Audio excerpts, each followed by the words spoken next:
8 मई के जो है शताब्दी वर्ष मनाए जाते हैं पूरा 196 देश में। और हमारे रेड क्रॉस के वॉलंटियर के लिए और आप मन के लिए ताली बजा के जो कार्यक्रम करेंगे, ताली बजा से बहुत सारा फायदा है ना। तो आप सब मन जो है जोरदार ताली आपके लिए बजाओ, हमारे लिए बजाओ, सीए साहब के लिए बजाओ और दुनिया वालों के लिए बजाओ। जोर से बजाओ ताली, बजाते रहिए। जो है सम्मान जो है सीए साहब को आमंत्रण देने जा रहे हैं। ताली बजाते रहे। हमारा उद्देश्य है ताली बजाते रहिए वॉलंटियर के लिए। तो देश की पूर्ति करने के लिए विश्वव्यापी संगठन है और सभी आपदाओं में हमारे रेड क्रॉस वॉलंटियर काम कर रहे हैं। तो मैं सब सम्मान सीए साहब के लिए आमंत्रण देने जा रहा हूँ, उसी सम्मान के साथ में तो बोलने देते।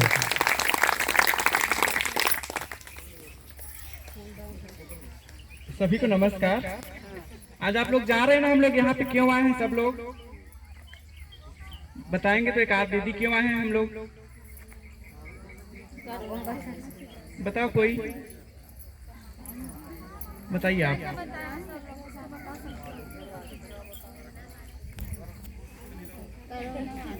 चलो मैं बता देता हूँ। सबसे पहले रेड क्रॉस का आज जो स्थापना हुआ था है ना, रेड क्रॉस एक सोसाइटी है, मतलब एक समूह है ऐसे लोगों का जो कभी भी विपत्ति आती है, अभी जैसे विपत्ति आई हुई है ना, आपदा, जैसे कोरोना नामक जो आपदा आई हुई है, कोई भी विपत्ति आती है चाहे छोटा हो बड़ा हो किसी भी रूप में हो, तो ये लोगों का जो समूह है वो हमेशा रेडी रहता है ऐसे लोगों की मदद के लिए जो विपत्ति में फंसे हुए हैं।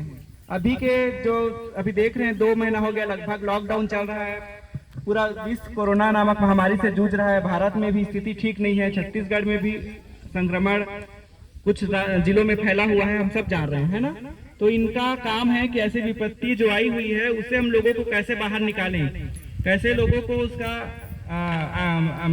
रास्ता बताएं कि लोग संक्रमित ना हो, लोग कैसे अपने आप को बचा सकते हैं। इसीलिए इन्होंने नाटक के माध्यम से आपके भाषा में आपको समझाया कि अगर कोरोना से कैसे हम बच सकते हैं। सबसे पहले कोरोना के बारे में बताया, फिर और कुछ जो हम नॉर्मल जो होता है जैसे हार्ट अटैक हो गया, मिर्गी का दौरा हो गया, इसके बारे में हम कैसे तुरंत डॉक्टर आते हैं, डॉक्टर आने में थोड़ा टाइम लगता है, एम्बुलेंस आने में थोड़ा टाइम लगता है। हमारा जो दायित्व होता है, अगर किसी को तुरंत हार्ट अटैक आ गया या मिर्गी का दौरा आ गया, हमको क्या करना चाहिए? तुरंत उसको देखते, हो सकता है हमारे घर में रात को किसी को आ जाए और डॉक्टर के आने में 10 मिनट 15 मिनट टाइम लग जाए, तो उस टाइम में हमको क्या करना है इन्होंने उसको बताया है। तो आप सब उसको उम्मीद है कि आप ही के भाषा में आपको समझाने की कोशिश किया गया, आपको मतलब एक तरह से मनोरंजन करते हुए सिखाने की कोशिश किया गया ताकि आप लोग उसको अच्छे से सीख सके। और सीखने के बाद उसको मत भूलें और अपने जो आपके छोटे बच्चे हैं, आपके घर में और जो सदस्य हैं, उनको उसको जाके सिखाएं, है ना। तो इसको तो आप सीखे ही। साथ में अभी जो कोरोना नामक जो महामारी आई है उसके लिए अपन बात कर लें।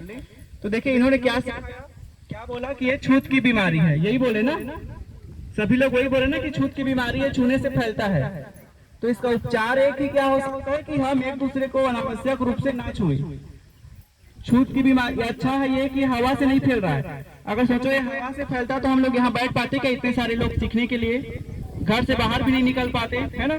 तो इसमें वो तो बीमारी है, बीमारी तो अपने आप में खराब है, लेकिन इसमें सबसे बड़ा जो इससे अपन बच सकते हैं कि हम एक दूसरे को अनावश्यक रूप से ना छुएं। जब हम एक दूसरे को छुएंगे, संक्रमित व्यक्ति को छुएंगे, संक्रमित व्यक्ति का जो सामान है उसको छुएंगे, उसका छुए हुए सामान को, तभी ये फैलेगा।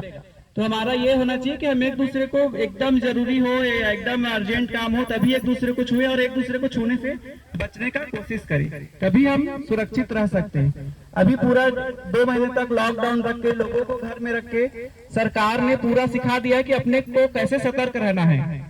सतर्क रहने के लिए क्या क्या रास्ता अपनाना चाहिए नियमित रूप से टीवी में दिखाया जा रहा है, पेपर में बता रहे हैं, रेड क्रॉस के वॉलंटियर्स बता रहे हैं। अब हमको पूरा पता है कि हम अपने आप को सुरक्षित कैसे रख सकते हैं।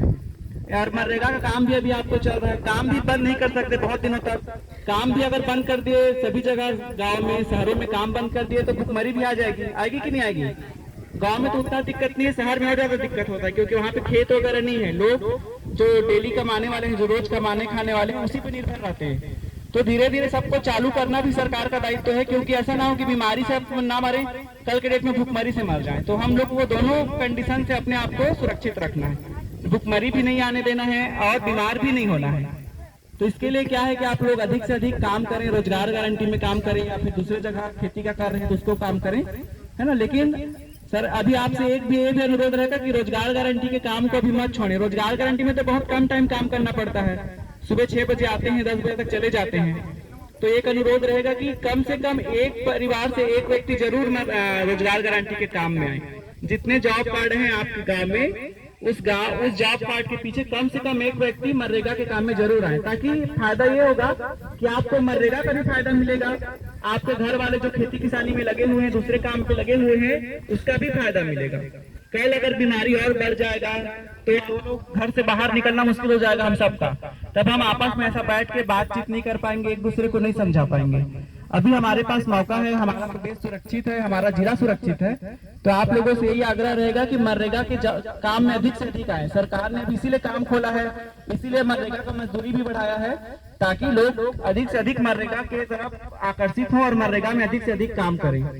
तो आप लोगों से वही रहेगा कि आग्रह रहेगा मेरा कि जितने जॉब कार्ड हैं, तो एक जॉब कार्ड के पीछे कम से कम एक व्यक्ति जरूर मनरेगा के काम पे आए। हम लोग और काम स्वीकृत कर देंगे आपके ग्राम पंचायत में, है ना। खेती का काम चल रहा है, वो भी जरूरी है, खेती का काम भी अपने को करना है, खेती का काम भी आप लोग करें। आप लोग 6 से 10 मनरेगा का काम कर लें, एक परिवार से एक व्यक्ति, उसके बाद आप खेती का काम भी करें। घर के लोगों को भी प्रेरित करें कि भाई हम कम से कम एक जाएंगे मनरेगा का काम करने, तो कम से कम मनरेगा का फायदा तो अपने को मिलेगा ही, है ना। मनरेगा का पेमेंट तो आता ही है ना, मजदूरी। हो सकता है वो 10 दिन लेट से आए, 12 दिन लेट से आए, 15 दिन लेट से आए, लेकिन वो आता ही है आप लोगों के अकाउंट में। तो ये आप लोग अभी जो कमा रहे हैं ना, आपके लिए बोनस रहेगा। अगर कल के डेट में वाकई में बहुत ज्यादा बढ़ जाता है देश में, आप लोग काम नहीं कर पाएंगे, हो सकता है कि इस बार धान का फसल भी ना लगा पाए, ऐसा भी हो सकता है, क्योंकि बीमारी फैल जाएगी तो सब निकलना मुश्किल हो जाएगा। तो उस समय अभी जो आप लोग काम करके रखेंगे, जो पैसा बचा के रखेंगे ना, वही पैसा काम आएगा। तो इसीलिए मनरेगा के काम में अभी अधिक से अधिक आइए। खेती का काम भी कीजिए, कोई काम में रोक नहीं है, खेती का काम भी चलना चाहिए, मनरेगा का काम भी चलना चाहिए। और आप लोग इतने दक्ष हैं, इतने कुशल हैं कि दोनों काम को आप लोग कर सकते हैं। बस घर में थोड़ा सा सामंजस्य होना पड़ेगा कि भाई मैं मनरेगा के काम में जा रहा हूँ या जा रही हूँ, आप खेती के काम में जाइए, उसके बाद मैं मनरेगा काम निपटाने के बाद, घर का काम निपटाने के बाद खेती के काम में भी आ जाऊंगा। ऐसा बोलोगे आप लोग अपने घर वालों को तो सब मान जाएंगे। मानेंगे कि नहीं मानेंगे?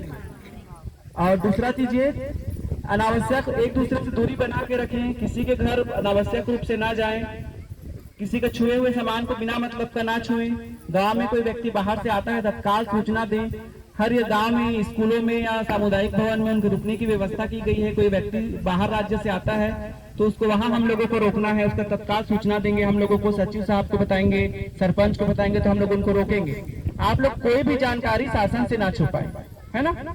तो आप सभी लोग समझदार हैं। अब क्या हो गया, हम जितना सतर्क रहेंगे, हम अपने आप को जितना बचाएंगे, पूरा देश उतना बचेगा। हम अपने आप को नहीं बचा रहे हैं, हम अपने घर के लोगों को बचा रहे हैं, अपने बच्चों को बचा रहे हैं, अपने समाज को बचा रहे हैं। क्योंकि ऐसा तो नहीं कि मेरे को कोरोना होगा तो मैं ही मरूंगा, मेरे जो छोटे छोटे बच्चे हैं उनको भी हो सकता है मैं ठीक हो जाऊं, वो लोग संक्रमित होकर उनको कुछ हो जाए, तो फिर वापस आएंगे क्या? एक बार जाने के बाद कोई भी व्यक्ति आता है क्या? तो अब जितना हम सुरक्षित रहेंगे उतना हमारा घर सुरक्षित रहेगा। हम दूसरे को सुरक्षित करने के लिए या दूसरे के लिए नहीं लड़ रहे हैं, दूसरे के लिए कोरोना से नहीं बच रहे हैं, हम अपने आप के लिए और अपने परिवार के लिए कोरोना से बच रहे हैं। ठीक है, तो उसको थोड़ा आप लोग ध्यान में रखेंगे। और देखिए बहुत अच्छा है कि गांव-गांव में जाके हमारे रेड क्रॉस के जो वॉलंटियर्स हैं, जो रेड क्रॉस के लोग हैं, उन्होंने पूरा कोरोना के पूरे लॉकडाउन की अवधि में बहुत अच्छा काम किया है। आज भी देखिए सुबह से वो लोग पूरे हमारे जितने हमारे विकास खंड में 94 ग्राम पंचायत है, सभी जगह जाके लोगों को समझा रहे हैं, लोगों को सिखा रहे हैं, उनकी भाषा में सरल शब्दों में लोगों को जागरूक कर रहे हैं। तो ये उनका बहुत बड़ा मतलब दायित्व है और बहुत बड़ा उपकार है हमारे ऊपर, है ना। तो आप सभी से अनुरोध है कि एक बार और ताली बजाइए और इन लोगों का स्वागत कीजिए। धन्यवाद। बहुत बहुत धन्यवाद सर, आपने बहुत सुंदर ढंग से आप लोगों को एक मार्गदर्शन दिए। सर जी के द्वारा जो कहे गए बातों को धारण करेंगे, इसको अमल करेंगे, तो निसंदेह जो है आप सभी जो है सुरक्षित रहेंगे और कोरोना से बचेंगे, और आप सभी का परिवार और आप सभी जो है सुखी रहेंगे। ठीक है, इसके लिए आपको सब यहाँ पर उपस्थित हुए ग्राम पंचायत के सरपंच महोदय, ग्राम सहायिका और सचिव महोदय और जितने भी यहाँ पर सभी लोग हैं, आप सभी को हम धन्यवाद ज्ञापित करते हैं जिला प्रशासन धमतरी की ओर से। कि आप सभी ने हमारी बातों को गहराई से सुने और उसको आप जा करके लोगों तक संदेश देंगे। संदेश को क्या करेंगे, आप अन्य लोगों तक पहुंचाएंगे कि घर से बिल्कुल मत निकलो, आप घर से न निकले, मास्क लगाकर ही निकले, हाथ को बार बार साबुन से धोते रहें, डेटॉल का प्रयोग करें। इस प्रकार से आप लोगों को समझाइए, ठीक है? करेंगे ना भाई? तो बहुत बहुत धन्यवाद। इसी शुभकामनाओं के साथ आप सभी को पुनः धन्यवाद ज्ञापित करते हैं। जिला प्रशासन धमतरी को से आप लोगों के लिए पुनः